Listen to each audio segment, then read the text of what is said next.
ഈശോ മിശിഹായിക്ക് സ്തുതിയായിരിക്കട്ടെ. നമ്മുടെ സമൂഹത്തിൽ വിവേചനങ്ങളും അസമത്വങ്ങളും കാണുമ്പോൾ അതിനെതിരെ സംസാരിക്കുവാൻ നമുക്കെല്ലാവർക്കും സാധിക്കും.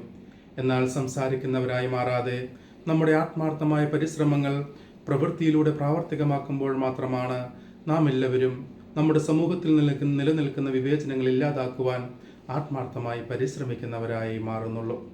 യേശുവിൽ പ്രിയ സഹോദരർ, ഇന്നത്തെ സുവിശേഷത്തിൽ യേശുനാഥനെ തൻ്റെ സുവിശേഷ ദൗത്യത്തിൽ സഹായിക്കുന്ന ചില സ്ത്രീകളെ നമുക്ക് കാണുവാനായിട്ട് സാധിക്കും. ആ കാലഘട്ടത്തിൽ നിലനിന്നിരുന്ന ഏറ്റവും വലിയ അസമത്വമായ സ്ത്രീ പുരുഷ വിവേചനത്തിനെതിരെ നിലകൊള്ളുകയും സ്ത്രീകളെ ബഹുമാനിക്കുകയും ചേർത്ത് പിടിക്കുകയും ചെയ്യുന്ന യേശുനാഥനെയാണ് ഇന്നത്തെ സുവിശേഷത്തിലൂടെ നമുക്ക് കാണുവാനായിട്ട് സാധിക്കുന്നത്. ലൂക്കായുടെ സുവിശേഷം 7-ാം അധ്യായം 47-ാം വാക്യത്തിൽ പാപിനിയായ സ്ത്രീക്ക് മാപ്പ് കൊടുക്കുന്ന യേശുനാഥനെ നമുക്ക് കാണുവാൻ സാധിക്കും. വീണ്ടും ലൂക്കായുടെ സുവിശേഷം 10-ാം അധ്യായം 42-ാം വാക്യത്തിൽ പുരുഷന്മാർ മാത്രം ഗുരുവിൻ്റെ കാൽപാദത്തിലിരുന്ന് പഠിക്കുവാൻ അവസരമുള്ളപ്പോൾ മറിയത്തിന് തൻ്റെ പാദത്തിലിരുന്നു കൊണ്ട് വചനം ശ്രവിക്കുവാൻ അനുവാദം യേശുനാഥൻ നൽകുന്നതായി നമുക്ക് കാണുവാനായിട്ട് സാധിക്കും. വീണ്ടും ലൂക്കായുടെ സുവിശേഷം 13-ാം അധ്യായം 16-ാം വാക്യത്തിൽ കൂനുള്ള സ്ത്രീയെ യേശുനാഥൻ അഭിസംബോധന ചെയ്യുന്നത് ഇവളും അബ്രഹാമിൻ്റെ പുത്രി എന്നാണ്. യോഹന്നാന്റെ സുവിശേഷം 8-ാം അധ്യായം 7-ാം വാക്യത്തിൽ നിങ്ങളിൽ പാപം ചെയ്യാത്തവർ ആദ്യം ഇവളെ കല്ലെറിയട്ടെ എന്ന് പറഞ്ഞുകൊണ്ട് പാപിനിയായ സ്ത്രീയെ ജീവിതത്തിലേക്ക് തിരികെ കൊണ്ടുവരുന്ന യേശുനാഥനെ നമുക്ക് കാണുവാനായിട്ട് സാധിക്കും. വീണ്ടും യോഹന്നാന്റെ സുവിശേഷം 20-ാം അധ്യായം 17-ാം വാക്യത്തിൽ ഉദ്ധിതനായ ഈശോ ആദ്യമായി പ്രത്യക്ഷപ്പെടുന്നത് മഗ്ദലന മറിയം എന്നൊരു സ്ത്രീക്കാണ്. മാത്രമല്ല, തൻ്റെ സുവിശേഷ ദൗത്യം യേശുനാഥൻ ആദ്യമായി ഏൽപ്പിച്ചു കൊടുക്കുന്നത് പോലും ഈ സ്ത്രീക്ക് തന്നെയാണ്.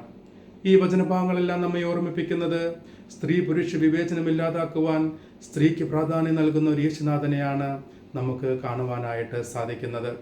സ്ത്രീ പുരുഷ വിവേചനം പാടുകയില്ല, മറിച്ച് എല്ലാവരും തുല്യരാണ് എന്നൊരു സന്ദേശമാണ് യേശുനാഥൻ ഈ സുവിശേഷങ്ങളിലൂടെ, ഈ ഉദാഹരണങ്ങളിലൂടെ നമുക്ക് പറഞ്ഞ് മനസ്സിലാക്കുവാനായിട്ട് ആഗ്രഹിക്കുന്നത്. അതിനാൽ പ്രിയ സഹോദരരെ, നാം ഈ കാലഘട്ടത്തിൽ ജീവിക്കുമ്പോൾ പോലും സ്ത്രീ പുരുഷ വിവേചനം പാടില്ല എന്ന് നാം പറയുമ്പോൾ പോലും ഈ ഒരു വിവേചനം നമ്മുടെ ഇടയിലും നിലനിൽക്കുന്നു എന്നത് വാസ്തവമാണ്.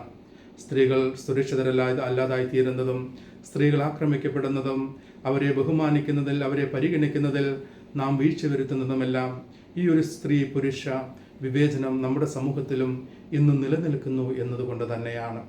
അതിനാൽ പ്രിയ സഹോദരരെ, നാം മനസ്സിലാക്കേണ്ടത് യേശുനാഥൻ നമ്മെ കാണിച്ച മാതൃക എന്നുള്ളത് സ്ത്രീയെയും പുരുഷനെയും വേർതിരിക്കുക എന്നുള്ള, മറിച്ച് രണ്ടുപേരെയും തുല്യമായി പരിഗണിക്കുക, രണ്ടുപേരെയും തുല്യമായി ബഹുമാനിക്കുക എന്നൊരു രീതിയാണ് യേശുനാഥൻ്റെ ജീവിതത്തിലൂടെ കാണിച്ചു തന്നിരിക്കുന്നത്. ഗലേഷ്യൻസ് 3:28 പൗലോസ് പറയുന്നു, യഹൂദനെന്നോ ഗ്രീക്കുകാരനെന്നോ സ്ത്രീയെന്നോ പുരുഷനെന്നോ വിവേചനമില്ല, നാം എല്ലാവരും യേശു ക്രിസ്തുവിൽ ഒന്നാണ്. ഈ വചനഭാഗം വിരൽ ചൂണ്ടുന്നത് സ്ത്രീ പുരുഷനെന്ന വിവേചനം കാണിക്കാതെ എല്ലാവരെയും യേശു ക്രിസ്തുവിനെ പോലെ ആത്മാർത്ഥമായി ചേർത്ത് പിടിക്കേണ്ടവരാണ് ക്രൈസ്തവരായ നാം എല്ലാവരും എന്ന സത്യമാണ്. സമൂഹത്തിൽ എത്രമാത്രം തിന്മകൾ നിലനിന്നാലും അതിലൊന്നും ഉൾപ്പെടാതെ യേശുനാഥൻ്റെ ഈ മനോഭാവം നമ്മുടെ ജീവിതത്തിൽ പകർത്തുമ്പോഴാണ് നാം എല്ലാവരും ആത്മാർത്ഥമായി ഈ വിവേചനത്തിനെതിരായി പ്രവർത്തിക്കുന്നവരായി മാറുന്നത്.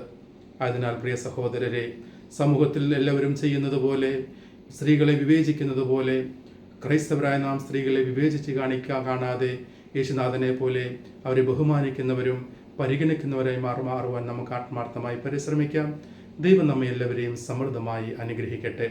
മത്തായിയുടെ സുവിശേഷം 7:12 യേശുനാഥൻ പറയുന്നത്, മറ്റുള്ളവർ നിങ്ങൾക്ക് എന്ത് ചെയ്തു തരണമെന്ന് നിങ്ങൾ ആഗ്രഹിക്കുന്നുവോ നിങ്ങൾ അതെല്ലാം അവർക്കും ചെയ്തു കൊടുക്കുവിനെന്നാണ്. നാം ബഹുമാനം ആഗ്രഹിക്കുന്നുണ്ടെങ്കിൽ മറ്റുള്ളവരെ നാം ബഹുമാനിക്കണമെന്നൊരു ബോധ്യത്തോടുകൂടെ അവരെ ചേർത്ത് പിടിക്കുവാനും അവരെ പരിഗണിക്കുവാനും യേശുനാഥനെ പോലെ നമുക്കും പരിശ്രമിക്കാം. ദൈവം നമ്മെ എല്ലാവരെയും സമൃദ്ധമായി അനുഗ്രഹിക്കട്ടെ. നാം എല്ലാ ദിവസവും ചെയ്യുന്നത് പോലെ ഒരധ്യായം വചനം വായിച്ചുകൊണ്ട് ശുശ്രൂഷയിൽ പങ്കെടുക്കുക. രണ്ടാമതായി, ജീവിത വിശുദ്ധിയിൽ ഒരു കോംപ്രമൈസും ഇല്ലാതെ വിശുദ്ധിയിൽ ജീവിക്കുവാനായിട്ട് പരിശ്രമിക്കുക. മൂന്നാമതായി, ഈ വചന ദൗത്യം മറ്റുള്ളവരിലേക്കും പങ്കുവെക്കുവാനായി ഈ ചാനൽ സബ്സ്ക്രൈബ് ചെയ്യുവാനും ഷെയർ ചെയ്യുവാനും ആത്മാർത്ഥമായി നിങ്ങൾ പരിശ്രമിക്കണമെന്ന് ഞാൻ നിങ്ങളോട് ആവശ്യപ്പെടുകയും ചെയ്യുന്നു.